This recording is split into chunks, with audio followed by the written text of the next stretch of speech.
Soyez les bienvenus sur Gabon 24.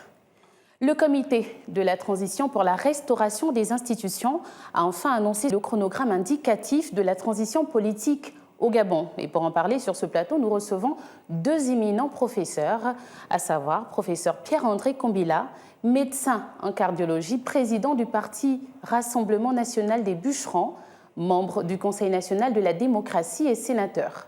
Nous recevons également sur ce plateau professeur Bonaventure Veondo, recteur honoraire de l'UOB et vice-recteur honoraire de l'Agence universitaire de la francophonie. Messieurs, soyez les bienvenus. Merci. Professeur, une question taraude plusieurs esprits. Le chronogramme a été annoncé hier. Professeur, ce chronogramme vous semble-t-il réaliste ? Merci, madame, de nous avoir conviés à cette rencontre. Je voudrais d'abord féliciter le comité CTRI d'avoir publié ce communiqué, ce chronogramme qui nous permet enfin de situer le temps de la transition. Mais il n'en demeure pas moins que, après lecture de ce chronogramme, beaucoup de questions taraudent notre esprit. Par exemple, nous voyons bien les actions qu'il faut mener, mais nous n'identifions pas les acteurs des actions. Nous avons sur le chronogramme les périodes identifiées, indiquées pour telle ou telle action. Nous ne voyons pas toujours les acteurs, sauf à deux endroits. Qui sont les acteurs, professeur Combila ? Il y a ceux qui vont décider de l'adoption de la Constitution ou même de la correction des dysfonctionnements identifiés, dont les acteurs ne sont peut-être pas tous identifiés, mais au moins le président est identifié, c'est l'archevêque de Libreville. Par contre, l'organisation des élections, dont la période me semble très courte. 2 ans, je vous le rappelle. L'organisation des élections, 6 mois entre l'adoption du code électoral, la confection de la liste électorale, la tenue des élections, c'est de mars à août. Nous ne voyons pas exactement quel est l'organisateur de ces élections. Parce que dans l'analyse de la situation que nous avons faite, et l'un des dysfonctionnements identifiés pour l'organisation des élections, c'est le comportement du ministère de l'Intérieur et les personnalités désignées au CGE. Donc pour vous, professeur Combila, ce chronogramme ne vous semble pas réaliste, compte tenu de ce que vous venez de relever ? Non, je ne dirais pas ça. Je dirais qu'il y a des insuffisances. Nous voyons par exemple, comme je vous l'ai dit tout à l'heure, l'absence identifiée des acteurs pour les actions notifiées me semble un peu difficile à comprendre pour nous. Parce que nous qui sommes du Conseil national de la démocratie, CND, nous sommes en train de travailler sur beaucoup de thématiques évoquées par justement le comité militaire. Et nous ne savons pas exactement à qui nous devons adresser tel ou tel... Avez-vous posé des questions ? Les questions ont été posées à notre responsable institutionnel, qui est le président du CND. Et nous n'avons pas jusqu'ici des précisions sur les thématiques que j'évoque. D'accord. Professeur Veondo, pensez-vous que ce chronogramme vous semble réaliste ? Qu'est-ce qu'un chronogramme, madame ? Expliquez-nous, professeur. Un chronogramme, c'est une mise en ordre dans le temps de ce qui va se passer. Mais bien sûr, pour que cela se mette en ordre, il faut des hommes et des femmes, il faut des institutions, mais il faut aussi un projet. Ce qui m'intéresse dans ce chronogramme, ce n'est pas simplement les séquences, mais c'est pourquoi. Pourquoi en est-on arrivé là? Où va-t-on? Il me semble que nous sortons d'une situation extraordinaire. Le CRTRI a pris son courage à deux mains et a renversé le pouvoir qui était en place jusque-là. Pourquoi? Parce qu'il y a eu un certain nombre de dysfonctionnements, un certain nombre d'erreurs, un certain nombre de situations qui ont fait que le pays ne marchait plus. Maintenant, il me semble, quand on lit ce chronogramme, et notamment ses objectifs, nous y reviendrons. Il me semble que ce qui est le plus important, c'est où on peut aller. Et bien sûr, ce chronogramme dit bien, il est indicatif, parce que il s'agit, pour moi, au fond, la règle de ce chronogramme, c'est nous allons faire chemin faisant. Ce qui va se passer, c'est selon le rythme que nous tous, nous prendrons pour accompagner ce mouvement. Effectivement, professeur. Alors, on parle de 2 ans, 2 années de transition. Est-ce suffisant, professeur, avec S, à reconstruire un appareil d'État solide et donc à refonder l'ensemble des institutions? C'est là toute la question. Quand on regarde ce projet, pour moi, c'est un projet. L'un des maîtres mots, c'est la confiance. Redonner confiance aux Gabonais eux-mêmes, qui retrouvent leur fierté. Redonner confiance, je dirais, aux semblables qui vivent avec nous. Redonner confiance aux institutions internationales. Refonder les institutions de l'État pour que ces institutions, eh bien, on n'ait pas l'impression, comme on avait jusque-là, d'un État qui fonctionnait contre les populations, d'un État qui fonctionnait contre le pays, mais d'un quelque chose qui se trouve en phase avec nous. Or, c'est ce projet de confiance qui, moi, m'intéresse. Comment on le fait? Et bien sûr, ça ne se fait pas tout seul. Ça ne se fait pas par décret. C'est pour ça qu'on peut dire le temps de la transition risque d'être court. Parce que pour que tout ce monde se remette en état et regarde sur la même direction, il faut du temps. Quelqu'un disait qu'il faut donner le temps au temps. Mais il y a aussi le fait que nous sommes dans un environnement mondial, parce que la confiance, ce n'est pas seulement entre nous, de ce que nous savons faire, mais c'est aussi de redonner confiance pour que les bailleurs de fonds et tout ce monde viennent à nous et qu'on travaille ensemble. Professeur Kambila, je vous ai vu à l'instant acquiescer. Êtes-vous du même avis que professeur Veoundo? Oui, ce que je voudrais ajouter, c'est simplement dire que les dysfonctions identifiées dans la gestion du pays qui ont amené à l'action que les militaires ont posée ne sont pas simplement la responsabilité des institutions en tant que telles, mais surtout des hommes qui étaient chargés de gérer ces institutions. Et c'est pour ça que nous disons qu'il est important qu'on sache quels sont les hommes qui seront désignés pour mener à terme ces institutions ou la transformation de ces institutions pour que nous en sortions là avec des structures bien organisées et capables de mener les Gabonais vers un avenir meilleur. Très bien.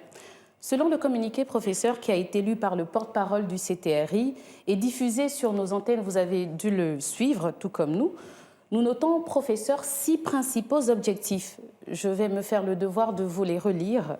La restauration de la stabilité, la réforme institutionnelle, la lutte contre la corruption, le développement durable, l'éducation, ainsi que le dialogue national et la consultation publique.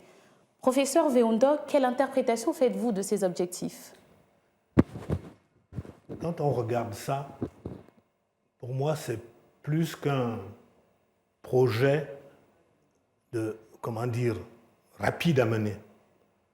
C'est un projet politique fort, c'est-à-dire quelque chose qui doit changer. Quand on regarde restaurer la confiance, restaurer les institutions, il faut peut-être venir sur ce qui a manqué. Nous avons fait construire notre pays en faisant du copier-coller sur tout.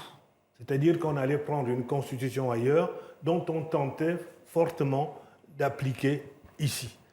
Or, cet habit ne collait pas. Pourquoi? Parce que les paradigmes sur lesquels il se fondait n'étaient pas les bons.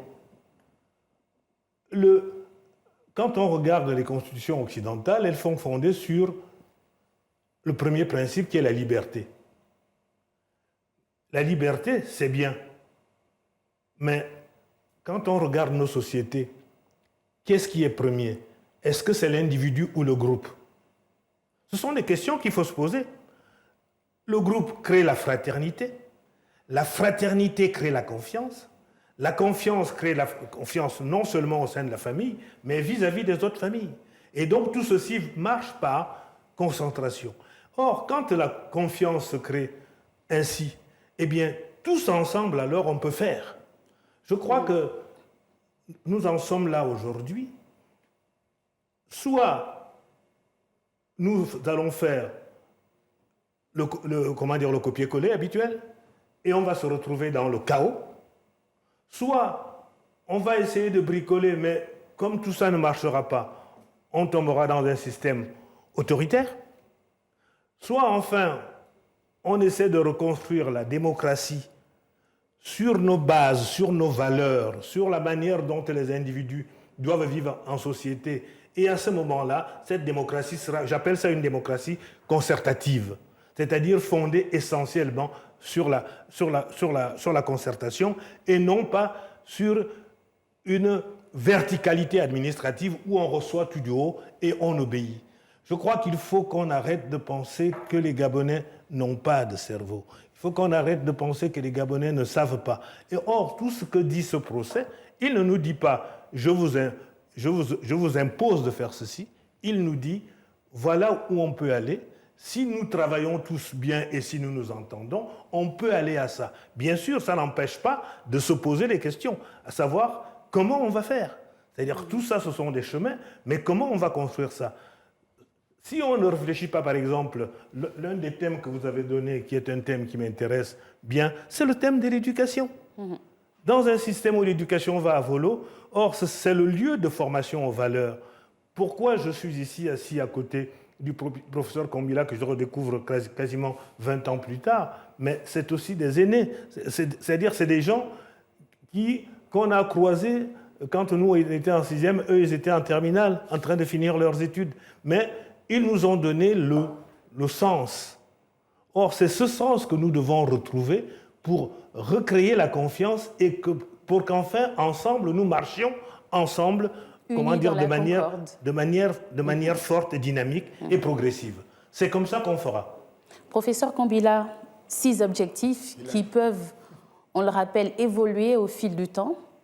Les pensez-vous objectifs, stratégiques? Quelle interprétation faites-vous à votre tour de ces objectifs? Non, les objectifs sont en phase avec les résultats issus de l'analyse de la situation gabonaise. Ils peuvent effectivement, ces objectifs, aider à corriger la situation défaillante des équipes précédentes.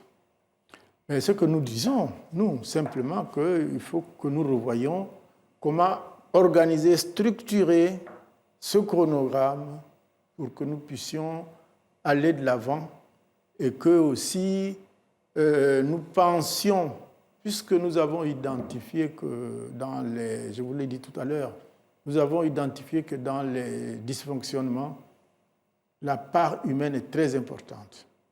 Et dans la part humaine, il y a la présence de la pérennisation de certaines personnalités ou de certains partis politiques. Et justement, si on n'arrive pas à corriger ces événements, les préparatifs même que nous faisons pour l'acheminement vers un changement réel risquent d'être défaillants. Professeur Kombila, pensez-vous qu'il y ait une corrélation entre les sanctions internationales et l'annonce ce lundi de ce chronogramme indicatif? Pourquoi maintenant et pas avant? Pourquoi maintenant et pas avant?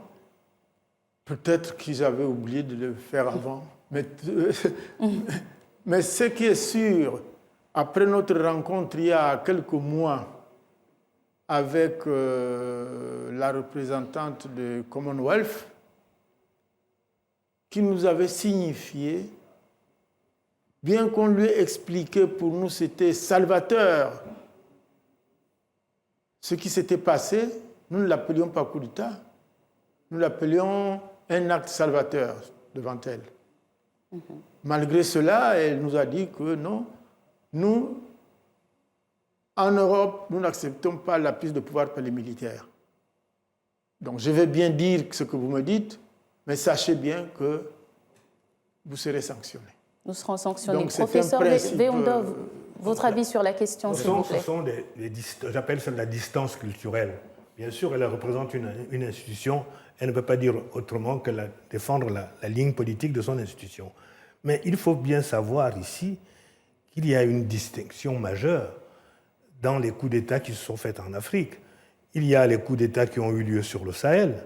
Nous savons, les causes de ces coups d'État sont liées à l'insécurité et toutes les situations que vous connaissez, et où, au fond, ce que fait une armée qui est battue au front, elle arrive à la capitale, elle prend le pouvoir. C'est ça qui se passe. Mais ça n'a pas changé sur la situation, comment dire, de cette ligne qu'est les 3 pays du Sahel dont je viens de parler tout à l'heure.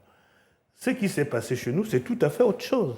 Ça ne peut pas avoir les mêmes causes, ça ne peut pas être un coup d'État strictement militaire. C'est parce que quelque part, il y avait eu une sorte de déstructuration des constitutions et autres outils de gouvernance du pays. Et là, bien sûr, quand ça se passe, nos amis du Nord ne regardent pas ça parce que leurs outils, ce n'est pas ça. Eux, simplement, il faut savoir est-ce que les élections ont eu lieu. On ne pose pas la question comment elles ont eu lieu, etc. etc. C'était comme ça que ces gens-là, c'est comme ça que ces gens-là réfléchissent. Aujourd'hui, il s'agit de leur dire qu'au fond, c'est autre chose qui s'est passé ici, et je crois qu'ils commencent à le comprendre. Ce qui est important pour nous, c'est que, au fond, et c'est ça qu'on voit aujourd'hui dans la dynamique, c'est que tout le monde est associé dans le processus d'accouchement d'une nouvelle société. Est-ce qu'on veut une société qui fonctionne sur la base du contrôle ou sur la base de la confiance ? Pensez-vous, professeur, que les nombreux déplacements récents de présidents de la transition ont justement un rapport avec les sanctions internationales auxquelles le Gabon pourrait être victime ? Je ne suis pas dans la tête du président de la transition et je ne sais même pas du tout ce qui peut se passer à son niveau. Mais ce que je subodore, c'est que pour redonner la confiance, il faut aller parler avec les autres. Il faut être avec les autres. Et il faut discuter avec les autres. Quand, je dirais, un mari et une femme se sont fâchés, eh bien, il faut que le mari reparte, rediscuter, dire que « mais tu es toujours la plus belle pour moi ». Bref, c'est ça qui se passe. Dans ce travail-là, et je pense que c'est ce qui est entrepris, dont nous commençons à voir aujourd'hui les conséquences. Par exemple, la BAD, qui n'est pas rien. Parce que quand on entend BAD, on dit Banque africaine de développement. Mais tous les grands pays du Nord ont leur fonds là-dedans. Et pour que la BAD prenne cette décision de retravailler avec le Gabon, c'est une décision extraordinaire. Professeur Kambila, en dehors de la mise en œuvre du chronogramme annoncé lundi, dont les activités ne se dérouleront que précisément au sein de l'Assemblée nationale, que fait le reste du pays ? Le reste du pays est à l'écoute. Le reste du pays est à l'écoute et à l'attente de ce que les partis politiques vont leur apporter comme information.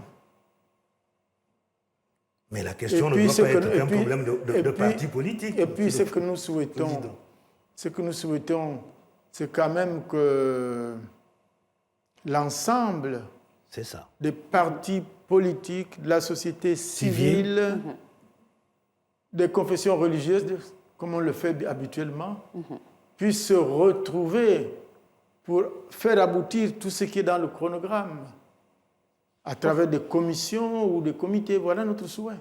Professeur Nveondo ? Vous savez, nous avons toujours, dans notre pays, nous croyons que nous sommes les plus beaux et nous savons tout sur tout. Est-ce que vous savez que pour nommer le recteur de l'Université de Montréal, le processus dure 1 an? Pourquoi? Parce qu'on vérifie tout. Parce qu'il y a des règles. Parce que c'est une institution qui est lourde, qui va chercher de l'argent, etc., etc. Donc, nous, on croit que dès que la situation va mal, on va appuyer le bouton, ça va avancer. Or, il faut capitaliser les erreurs. Pourquoi on n'a pas avancé? Et à ce moment-là, trouver quelle est la meilleure solution. Or, cette meilleure solution, je dis bien, et je suis heureux d'être à côté du professeur Kambila pour dire que ce n'est pas seulement l'affaire des partis politiques, c'est l'affaire de tous les citoyens, qu'ils soient organisés ou pas. Parce que, je vous le dis, si nous faisons une constitution qui est à l'image des constitutions classiques, comme il l'a dit lui-même, en général, ce n'est pas la constitution qui est mauvaise, c'est l'application des ordres, c'est-à-dire qu'on n'a pas su mettre des garde-fous qui permettaient de gérer ça. Or, c'est là où nous devons être intelligents aujourd'hui. Comment redonner confiance aux institutions, à ces institutions-là. Et donc, l'écriture de cela ne peut pas être simplement une écriture technique. Tout à fait. Il faut qu'il y ait, je dirais, des garants sociaux.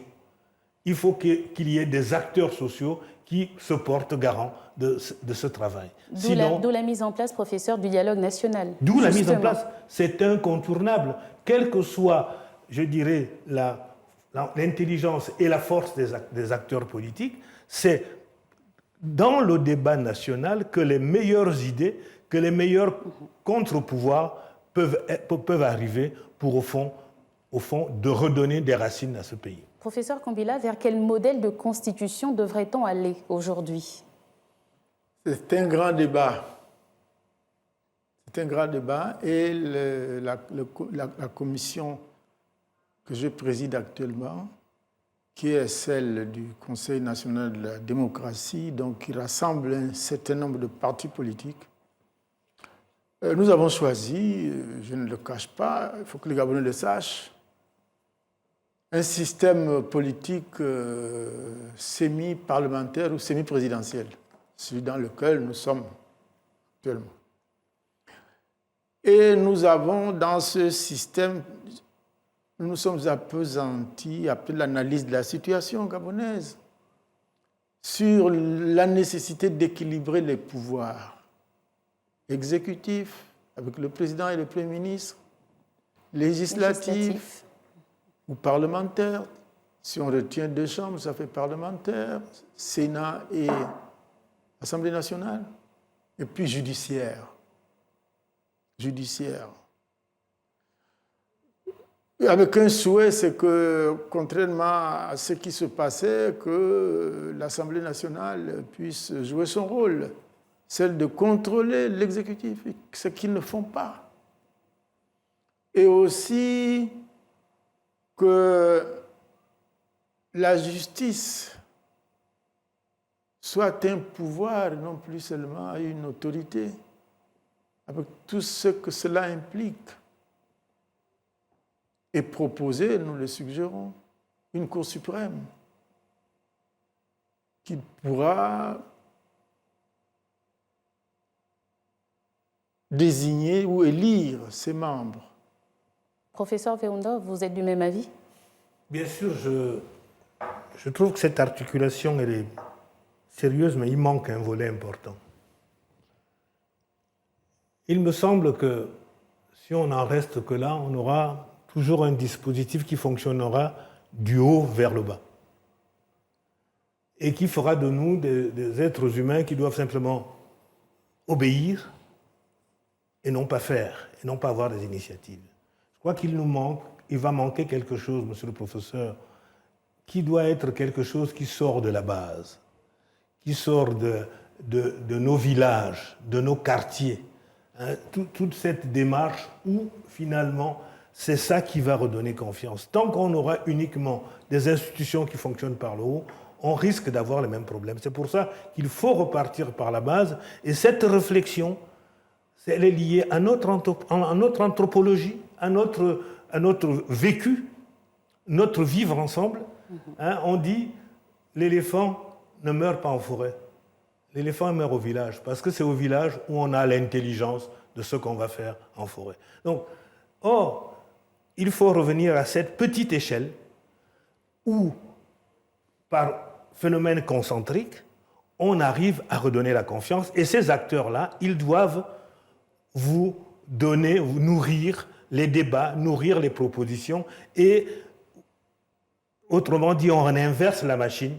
C'est la base qui donne de l'énergie et le représenté, celui qui représente cette base, joue alors son plein rôle. Professeur Kombila, vous souhaitez intervenir justement pour votre mot de fin en même temps? Je suis très heureux d'entendre le recteur, responsable de la formation, de l'enseignement de notre jeunesse, dire ce qu'il vient de dire.